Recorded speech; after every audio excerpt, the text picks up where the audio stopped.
like to introduce you to Antje Williams, the SVP for 5G campus networks at Deutsche Telekom. Antje, could you share a few words and give a sense of your background and what you're doing at DT, please? Sure, would be a pleasure. Yes, I'm working for Deutsche Telekom for quite some time. I was leading the overall group 5G program within Deutsche Telekom, and Deutsche Telekom has decided to kind of carve out campus networks. Why? First of all, it's the first time we want to offer a mobile solution for industry use, which we have not done on 4G basis. So for us, it was a productization necessary first on 4G to go ahead with 5G. So we felt the need of developing something, let's say, new, even though the technology as such was already known. And additionally, we believe that the requirements of the industries are fundamentally different from what we would offer in our consumer market, and therefore we believe it was justified to focus in this program only on the industrial use, on a limited area where you can do different things than you could probably do when you have a countrywide coverage. So that was the reasoning behind. We have a overarching program of the entire company, so we have included all our subsidiaries, Germany, of course, but also in our European subsidiaries, where we have colleagues participating from technology, from the business side. We have included T-Systems, our a subsidiary responsible for solutions actually for the industry, and therefore we believe that we can offer full packages, but we come to that. I mean, this is, it feels like a very different flavor of approach from some of the other telcos when they're talking about private networks and how they might think about them and approach that market. Can you give a sense of what's been driving DT to this particular approach, and so what differentiates the thinking and the drivers behind that compared to some of the other operators out there? Yeah. So I believe overall we have a new situation, because for the first time we have really other industries getting into a typical mobile technology field, which we haven't experienced in the past. And why do we have that? Also, we have a high expectation actually of other industry towards 5G when it comes to their need for automation and digitization. That challenges us in a way that we need to find the right solution. So also everybody needs to find its spot in this new field. We have had, especially in Germany, a very intense discussion about the independency of the industries from operators' frequencies, at least. Therefore, we have in Germany a situation in a country where you have quite a lot of production, still about, it depends a little bit how you count it, but about 2,000 production sites in Germany that mainly are running over fixed line at the moment. And the question is, so what will happen in the future? And we had a very, very strong lobbying for frequencies to be used by the industry only. And I think this gave it a different drive than you probably have that in other countries. We feel this in other countries now. Also, we had a little bit of similar situation in the US with the CBRS spectrum, but different, let's say, circumstances there than in Germany. And we believe there is a couple of things an operator can do for the industry, which would be rather unique.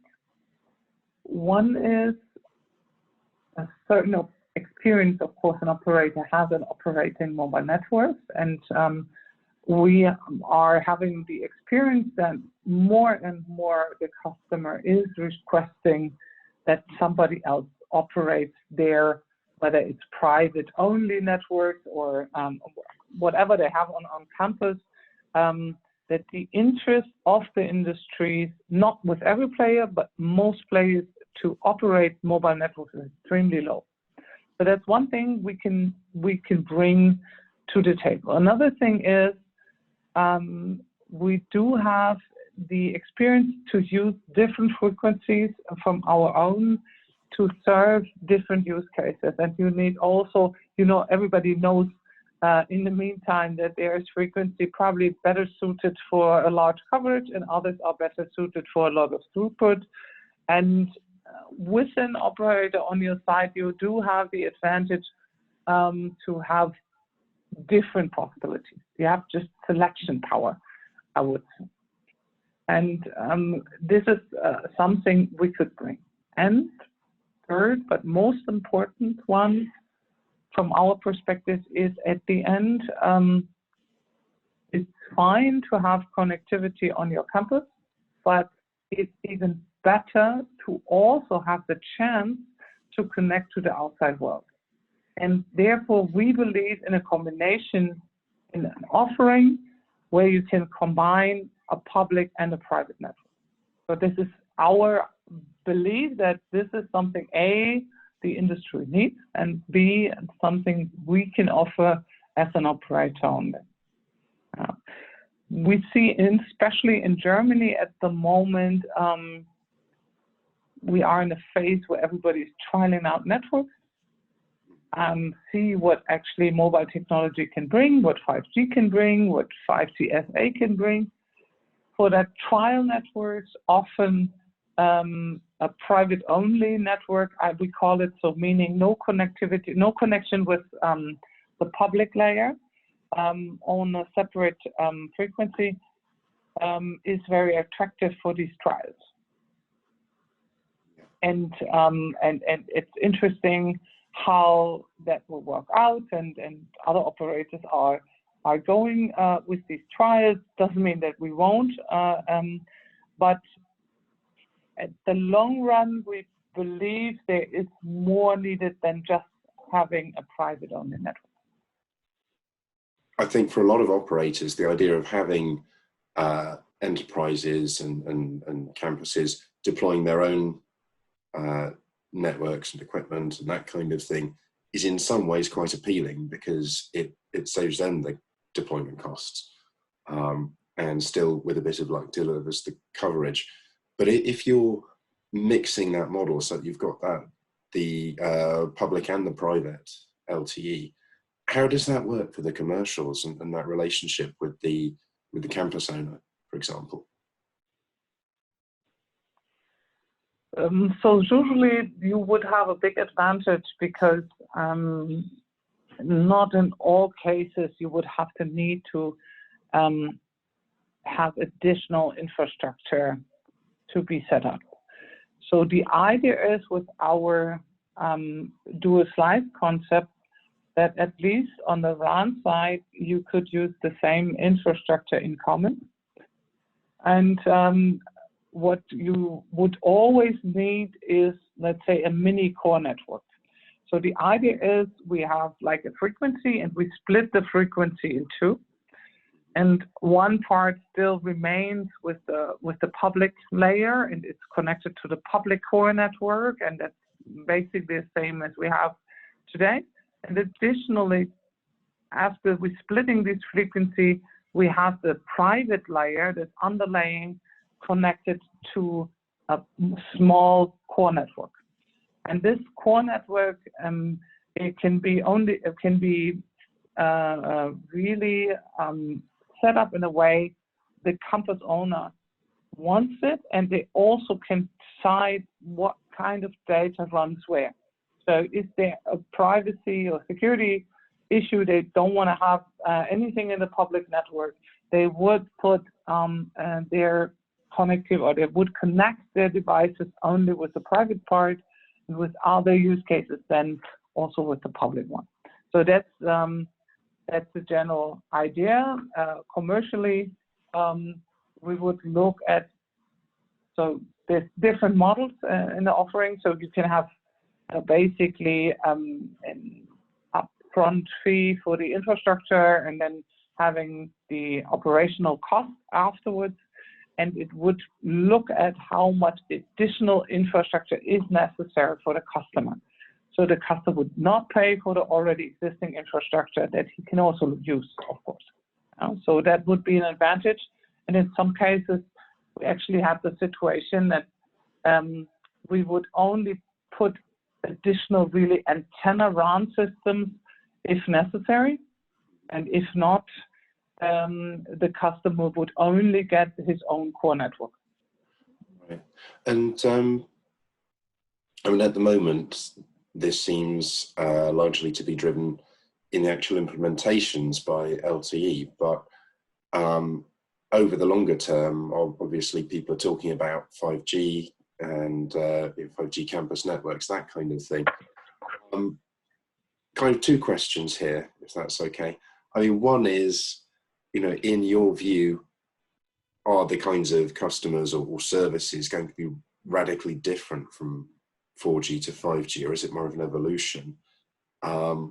And the other question is, I think there's been so much hype around 5G for so long, and people have almost talked about it as a solution for everything. And, you know, ultimately, when we've got the standalone, the full slicing, et cetera, there could be some amazing use cases which are maybe not there yet. And I wonder if that kind of hype and marketing sometimes gets in the way of being able to communicate the actual offering today. There's a mixture between economics and technical superiority, I would say.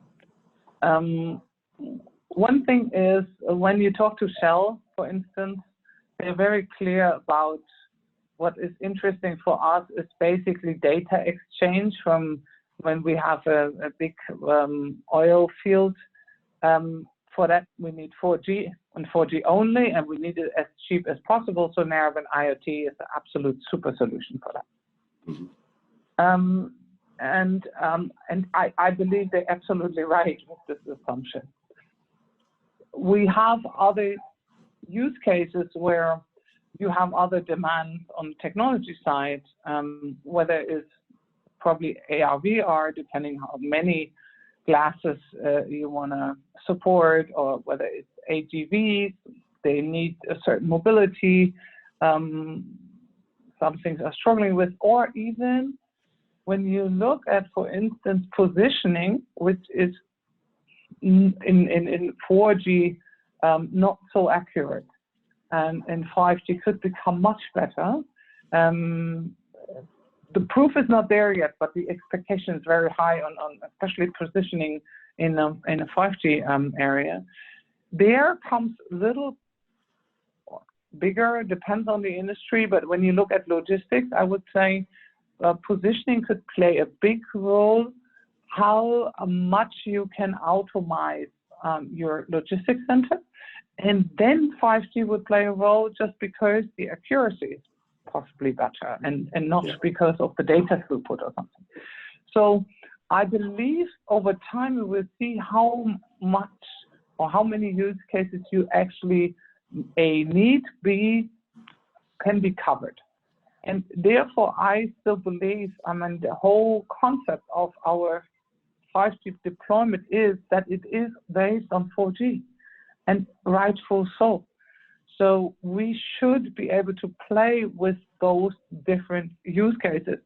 And from an economical standpoint, you would have a tendency to select one technology that probably fits most of your use cases, but then let others run on top, because you don't then need additional another technology that you have to manage, that you have to maintain, and so on. So what we see now, often our customers start with use cases where they need at the moment 4G because of mobility issues. They have a Wi-Fi, for instance. They start with these mobility use cases, but then they discover, oh, but it's really great to have a standardized mobile network, because then my workers can have their information based about whatever machine also, and even outside the hall, or they can say, okay, this is a standardized solution, it is more safe because we are on licensed spectrum, and so on. So there come small advantages, sometimes become bigger over time when you would add on the existing network. And what we see now, for instance, in China, is where they build up greenfield much more in the production. They normally put 5G in it, and that's it, and then they do everything on top. I think we will have a different situation where we have brownfield. Yeah, so they have existing technology, and then they would probably think very, very accurately, do I need 5G, and where, and in which corner, and so on. So we will see how large it is. Okay, no, that makes sense. Thank you. So I realize we're heading towards the end of our time here for this interview. I'd be interested to see if you wouldn't mind wrapping up with maybe some advice or recommendations for operators out there who are thinking about how to engage more with industries and enterprises, because it sounds quite clearly like you've been talking to a lot of them, and I think historically maybe the operators haven't been as good at engaging enterprise clients or moving with them as they could have been. So, what's their opportunity here, and maybe what are the recommendations that you've got for them? So I would say we can be proud of our technologies, and comparing to other industry solutions, our degree of standardization is very helpful, and everybody sees that. Where we have to be aware of is to serve industry, which means that we understand their needs, and that's a huge challenge for us. So we are speaking different languages. We have a tendency of serving mass markets, which is quite the opposite of listening to a single customer and serving their needs. I mean, also as Deutsche Telekom or T-Systems, we are serving customer with office solutions. So mostly operators have also certain experience, of course, to serve individual needs of customers. But in the mobile technology, I would say so far rather rare. We have to be extremely open to partner, because we are not rarely coming into a situation where we can offer the whole solution by ourselves. And yes, but I believe also we shouldn't be too shy, right? Of course, there are things we don't know, and maybe we need support by partners to do a part of the business we cannot win and will not be able to, and we cannot learn in a short time period. But other things I think we can do very well. We have to think about our strengths and bring it to the table. So, and I think that could work. Excellent. Well, that sounds like an opportunity for an exciting next few years then. And hopefully. Yeah. So with that, I'd like to say thank you to you, Antje, for your time here.